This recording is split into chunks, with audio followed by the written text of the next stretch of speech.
Boa tarde. Eu e a Amanda, a gente ficou com o capítulo Cidadania e Sociedade, capítulo 5. A gente dividiu em duas partes os dois capítulos e nas duas partes dois subtemas que a gente vai falar. E direito das mulheres no Brasil é o meu tema. Bom, o feminismo. O primeiro contato que o Brasil teve com o feminismo, com as mulheres feministas, foi com o movimento sufragista, que buscava o direito ao voto. Mas elas não puderam exercer esse direito, conseguiram em 1932, mas com a ditadura de Getúlio, elas só puderam ter esse direito em 1946. Bom, quando a gente fala sobre as mulheres, não tem como esquecer da Lei Maria da Penha, que foi aprovada em 2002. Maria da Penha, para quem não sabe, foi uma mulher que foi agredida pelo marido, sofreu tentativa de assassinato e na última ela ficou tetraplégica. Eu trouxe aqui algumas curiosidades da lei, que eu vou ler aqui para não estar muito... Foi aprovada em 2006, durante o governo Lula. A lei deve o nome de uma vítima de violência doméstica e o criminoso só foi preso 20 anos depois de seus crimes. E a lei protege mulheres vítimas de crimes de violência patrimonial, sexual, física, moral e psicológica. E eu dividi o direito das mulheres em três partes. Bom, a primeira é a educação. Como fala ali, no Brasil as mulheres só puderam estudar em 1827. E não eram como a gente estuda aqui hoje em dia. E quando começaram a ter as salas de aulas mistas, as primeiras cadeiras eram dos homens e as mulheres sentavam lá atrás, porque não eram igualitários. E em 1827, elas tinham atividades domésticas, costura, religião. Essa é da escola, não como os homens, que tinham realmente direito à educação. E aqui eu trouxe duas mulheres que... As mulheres, quando elas iam às escolas, que eram filhos de grandes senhores de engenho, elas iam para cursos, principalmente educacionais, que iam ajudar ela na criação dos seus filhos, né? Importante ressaltar isso, que só quem tinha direito à escola naquela época eram as mulheres da elite. E também vale lembrar que tanto as mulheres pretas quanto as brancas eram vítimas da sociedade. As pretas como escravas, as mestiças como objetos sexuais e as brancas como sujeitadas às atividades domésticas. Eu trouxe aqui duas mulheres que não dá para ver direito, mas a primeira é a Tabata Amaral. Ela foi a deputada federal mais eleita, mais deputada de São Paulo, e ela venceu na vida não através da política, mas sim da educação. Ela foi para nas Olimpíadas Mundiais de Química, de Matemática, de Português, de História. E a segunda é a Débora Ladim, que já salvou muita gente na véspera da prova de História. Gilvan passa vídeos dela durante as aulas dele. Então, ela merece esse espaço por ser uma pessoa que foi privilegiada a vida inteira de estudar em escola particular. Ser porta-voz de uma luta tão bonita como a democratização da educação, ela merece um espaço. E beneficiar, né, essas mulheres de poderem hoje em dia estar no mesmo lugar em que homens e mulheres. Porque as mulheres, inclusive, as que podiam estudar naquela época, elas iam para escolas domésticas, aprender a costurar, lavar, passar, cuidar do marido, dos filhos.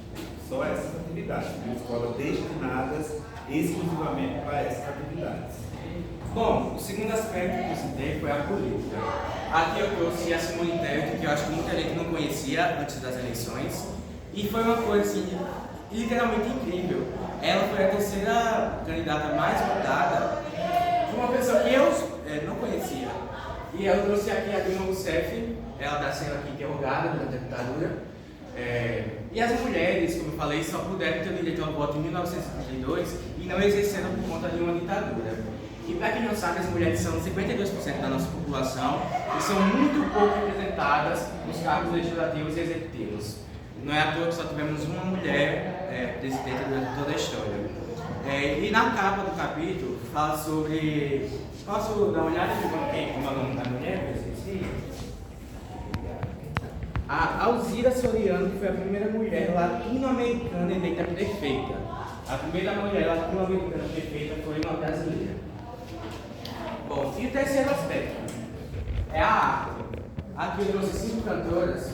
A primeira é Elis Regina, e eu vou falar sobre o porquê eu ter trago elas. A Elis Regina, para quem não sabe, ela foi vítima da ditadura militar diversas apresentações dela, diversos shows, ela teve seu microfone cortado, porque, pra quem não sabe, Elis Regina era uma cantora que se expressava muito, cantava muito, balançava os braços.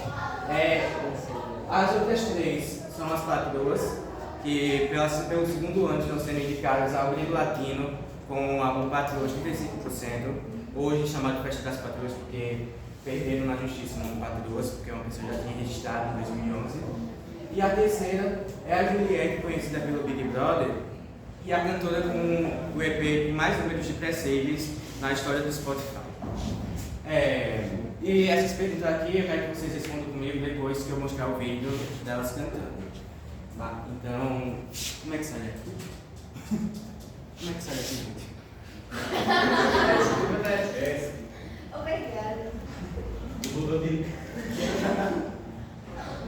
Obrigada.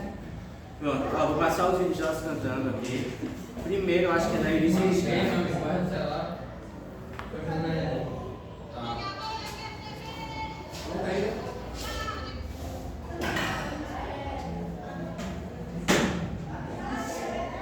Não está conectado no Datashow, mas eu acho que se tivesse conectado, vai todo mundo escutar. Do Datashow é pior. Escutem aqui, gente, por favor.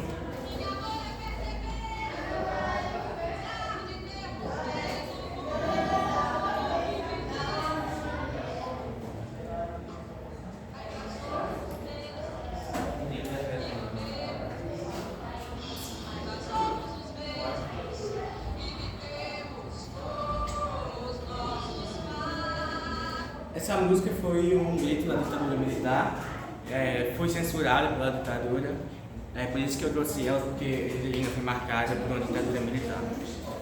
A segunda música é da Juliette.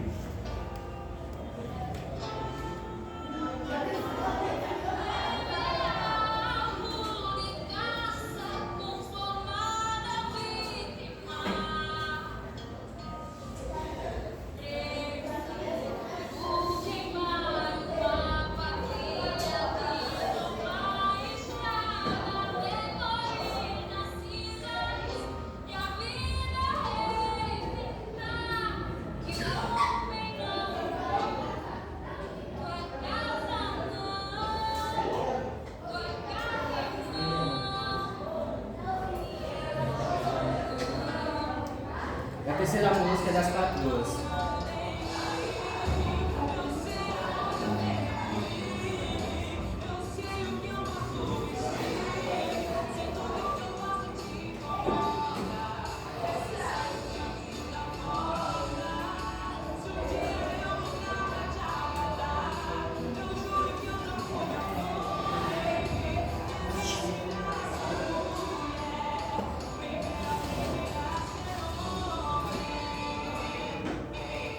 Bom, gente, a música que eu escolhi da Juliette é porque literalmente mostra a evolução vocal dela e, além do mais, é uma música que fala sobre o assunto, fala sobre o papel da mulher na sociedade, que sempre é calada, só é vista como feliz se estiver ao lado de um marido.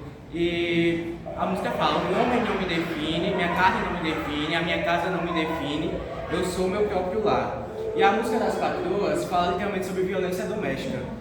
O cara queria calar elas e elas não começaram a se impor. E as três são pioneiras no movimento feminejo. Até a Roberta Miranda, ela não teve o mesmo espaço que as três tiveram. A Marília Mendonça está há 2 anos sendo a artista mais escutada do Brasil. E para quem tem interesse, o último álbum da Marília Mendonça solo, antes dela morrer, tem 5 músicas que falam inteiramente sobre isso. Sobre as mulheres. A primeira é Troca de Calçada, que é a mais famosa, que desde que lançou não sai do top 100 do Spotify, que fala sobre as prostitutas, o preconceito com elas. A segunda é Rosa Embriagada, que fala sobre as mulheres e problemas de alcoolismo. Foi por Conveniência, que fala sobre os relacionamentos que as mulheres são obrigadas a ter para serem felizes. Nosso Amor Envelheceu, que fala sobre relacionamento abusivo. E uma quarta que Deprê, que é sobre o término de um relacionamento. Então, quem tiver curiosidade pode ir lá escutar. E obrigado pela atenção. E a gente pode abrir um questionamento, né? Direcionado às meninas principalmente, nesse momento, já que a gente está falando de espaço. Até o que você está fazendo para que você consiga o seu espaço dentro da sociedade como mulher. Né? Porque você não vai viver de Marília Mendonça, de Juliette, que fizeram por onde chegar e conquistar o seu espaço. Mas você, enquanto mulher, o que é que você está fazendo agora para você conquistar o seu espaço? Esse é o grande questionamento que a gente tem. Gente, muito obrigado pela atenção. Essa foi a minha parte da apresentação.